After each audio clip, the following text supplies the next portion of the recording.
abortion বা গৰ্ভপাত abortion স্পন্টেনিয়াছ হ'ব পাৰে বা নিজে নিজে হ'ব পাৰে বা ইনডিউসড হ'ব পাৰে অৰ্থাৎ মহিলাগৰাকী নিজে কৰিব পাৰে ইনডিউসড এবৰ্চন মেডিকেলি টাৰ্মিনেট কৰিব পাৰি বা সাৰ্জিক্যালি টাৰ্মিনেট কৰা হয় যি ধৰণে লাগিলে এবৰ্চন বা গৰ্ভপাত নহওক কিয় মহিলাগৰাকী শাৰীৰিক আৰু মানসিকভাৱে যথেষ্ট কষ্ট হয়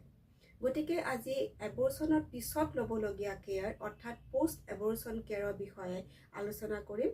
ভিডিঅ'টি শেষলৈকে চাব কাৰণ আমি ভিডিঅ'টিৰ শেষত কিছুমান দৰকাৰী টিপছ দিবৰ কাৰণে যত্ন কৰিম নমস্কাৰ মই ডক্টৰ মমতা শৰ্মা এগৰাকী স্ত্ৰী আৰু প্ৰসূতি ৰোগ বিশেষজ্ঞ প্ৰথমটো যেটো দৰকাৰী কথা হৈছে বিশ্ৰাম বা ৰেষ্ট মহিলাগৰাকী যদি সাৰ্জিক্যালি এবৰ্চন হৈছে অৰ্থাৎ তেওঁক অতীত নি পেলাই এবৰ্চন কৰা হৈছে আৰু এনাস্থেচিয়া দিয়া হৈছে তেনেহলে তেওঁ এটলিষ্ট 24 ঘণ্টা বা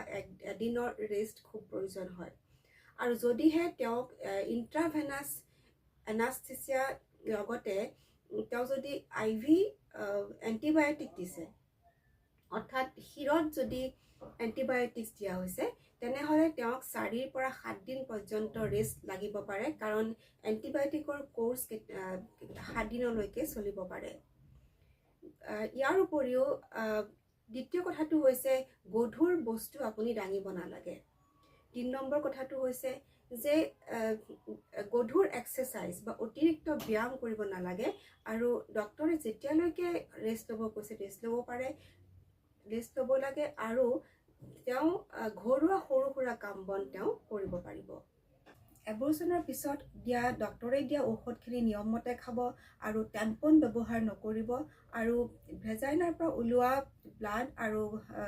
স্ৰাৱবিলাক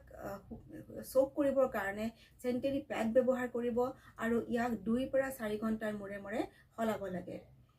ফিজিক্যাল ৰিলেশন আমি 3 পৰা 4 সপ্তাহলৈ মানা কৰা হয় বা যেতিয়ালৈকে ভেজাইনাৰ পৰা স্ৰাৱ ওলাই আছে তেতিয়ালৈকে বা ব্লাড ওলাই আছে তেতিয়ালৈকে ফিজিক্যাল ৰিলেশন নকৰাটো ভাল বাৰ্থ কন্ট্ৰোল টেবলেট এবৰ্চনৰ পিছতে আৰম্ভ কৰিব লাগে অন্যথায় কেতিয়াবা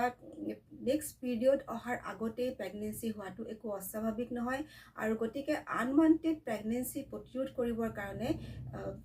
বাৰ্থ কন্ট্ৰোল টেবলেট আমি সাধাৰণতে এবৰ্চনৰ পিছতে দি দিয়া হয় আৰু যদিহে পেটত বিষ আছে হিটিং প্যাড বা হট ৱাটাৰ বেগ ল'ব পাৰে আৰু যদি বেছি থাকে তেতিয়াহলে ডক্টৰৰ পৰামৰ্শ লৈ পেইন কিলাৰ খাব পাৰে এতিয়া হো ডক্টৰৰ পৰামৰ্শ কেতিয়া ল'ব লাগিব যদিহে ভেজাইনাল ব্লিডিং বেছি হৈছে বা ইনফেকচনৰ কিছুমান সাইন এণ্ড সিম্পটম আছে যেনে পেটৰ প্ৰচণ্ড বিষ জ্বৰ উঠিছে বা যোনিৰ পৰা দুৰ্গন্ধ স্ৰাৱ ওলাইছে তেতিয়া ডক্টৰৰ পৰামৰ্শ তৎক্ষণাত ল'ব লাগিব আৰু যদিহে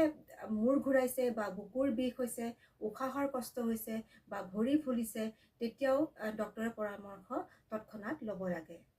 গতিকে আমি কি আশা কৰিব পাৰো এই প্ৰচিডিউৰ বিলাক খুব সেফ হয় আৰু খুব কম দিনৰ ভিতৰতে গা সাধাৰণতে মহিলাগৰাকীয়ে ভাল পাই যায় সামান্য ভেজাইনাল ব্লিডিং আৰু পেটৰ বিষ স্বাভাৱিক হয় আৰু এই স্পটিং বা ভেজাইনাল ব্লিডিং কেতিয়াবা 2 সপ্তাহলৈকে থাকিব পাৰে